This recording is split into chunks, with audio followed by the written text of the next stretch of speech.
कई घरों पे तो स्थिति क्या बताए महाराज, इतनी विलक्षण हो गई कलयुग में। एक बार तो एक आत्मदेव जी हमें मिले एक नगर में, वो रोज कथा सुनने आते थे। हमने कहा काका जी आप बड़े अच्छे हैं, कथा सुनने तो आते हो लेकिन ना जाने क्यों देर से आते हो और जल्दी चले जाते हो, क्या कारण है? बोले महाराज हमारे घर में धुंधली रहती है। तुमने कहा धुंधली कौन है? बोले महाराज हमारी धर्म पत्नी है, वो साक्षात धुंधली का अवतार बन के हमारे घर में आई। तो हमने कहा काका जी आप तो इतने अच्छे हैं, तो आपके घर में धर्म होता होगा, कर्म भी अच्छा होगा, तो क्यों परिवर्तन नहीं होता? बोले महाराज जी हम तो सोचते हैं कि हमारा घर स्वर्ग बन जाए, लेकिन मैं अपनी धर्म पत्नी के मारे कछु ना कर पाऊं। तो हमने कहा काका जी एक काम करते हैं, आज चल के माता जी से बात करते हैं। अब हम काका जी के साथ मैया के दर्शन के लिए गए, धुंधली अम्मा के दर्शन के लिए। तो धुंधली अम्मा दरवाजे पे खड़ी थी, क्योंकि उनका स्वभाव ही है लोक वार्ता रहता। पड़ोस की 2-4 माताओं को बैठे गप्पे लगा रही थी। तो हमने कहा मैया राधे राधे। बोले पंडित जी राधे राधे। हमने कहा मैया आपके पति देवता कितने अच्छे हैं, रोज कथा सुनने जाते आप कभी नहीं आती। महाराज जी इनकी अच्छाई तो आपसे ज्यादा मैं जानती हूँ। तो हमने कहा जब आप इनके साथ हैं तो आप तो जानेगी हैं, लेकिन भैया कितने अच्छे रोज कथा में आते हैं, और एक दिन तो कह रहे थे कि अगर हमारी धर्म पत्नी सुधर जाए तो हमारा घर स्वर्ग बन जाएगा। बोली महाराज हमारा घर ऐसे स्वर्ग ना बने, जब ये स्वर्गे चले जाए तभी स्वर्ग बने, क्योंकि इतना कपट भी हुआ। हमने कहा जय हो धुंधली मैया, कलयुग में धुंधलियों की कमी ना है। दिखावे के लिए तो भजन में भगवान के पीछे पीछे घूमना, लेकिन घर में कलह प्रिया, कलह मचाना, ये धुंधलियों का स्वभाव है। आत्मदेव जी महाराज जब भी मंदिर से पूजा करके आते, धुंधली अपना रोना लेके बैठ जाती। क्या बताऊं, मेरी पड़ोसन को देखो ना, अभी अभी नई साड़ी लेकर के आई है, उसका पति है ना उसे रोज मार्केट घुमाने ले जाता। आप भी कभी शॉपिंग का नाम ही नहीं देते। ये वृंदावन की धुंधली है, कानपुर की नहीं। तो पति बेचारा परेशान। आत्मदेव ने कहा देवी जी कभी तो प्रेम की बात कर दिया करो, कभी तो परमात्मा की बात कर दिया करो। धुंधली बोली महाराज विवाह की इतने दिन बीत गए, आपने रोज परमात्मा की बात करी, लेकिन हमें लाभ क्या हुआ? अरे बाजार जाते तो कुछ जोड़ कपड़े ले आते, रोज मंदिर जाते हो, घंटी हिलाते हो, का असर पड़ा हमारी जिंदगी पे?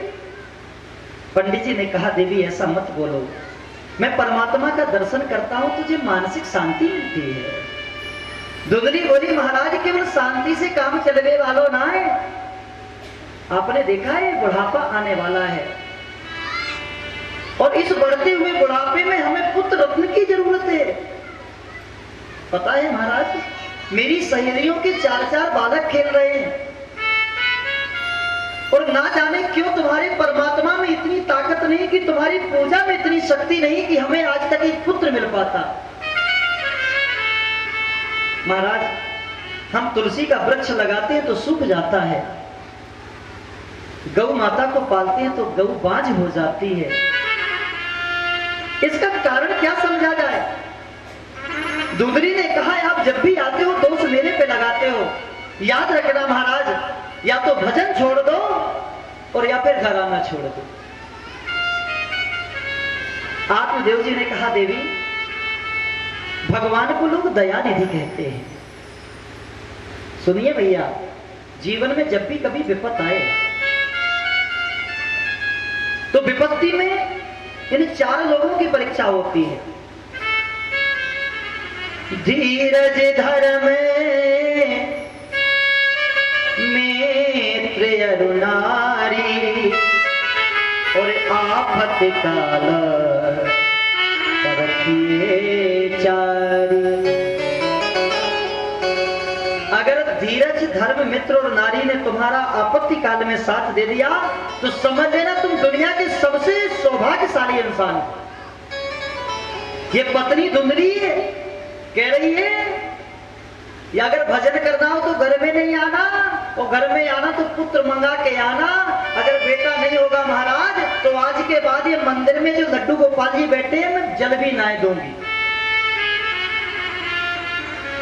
आत्मदेव जी को विश्वास था, यदि नाथ का नाम दया निधि है तो दया वो करेंगे कभी न कभी, और दुख हारी हरी दुखिया जन के तो कलेश हरे कभी न कभी। ये विश्वास है, ये हृदय का विश्वास है। और तुलसीदास जी लिख रहे हैं, मंत्र जाप मम दृढ़ विश्वास और पंचमे भगति सुवेद प्रकाश। आत्मदेव जी मंदिर गए, दिन भर भगवान के पास बैठे बैठे रोते रहे। कोई उपाय नहीं सूझ रहा आत्मदेव जी को। मन व्यथित है, मन में चिंता नहीं है, मन में परमात्मा का चिंतन है। क्योंकि आत्मदेव जी का विश्वास कहता, हमें चिंता नहीं उनकी और उन्हें चिंता हमारी है, और हम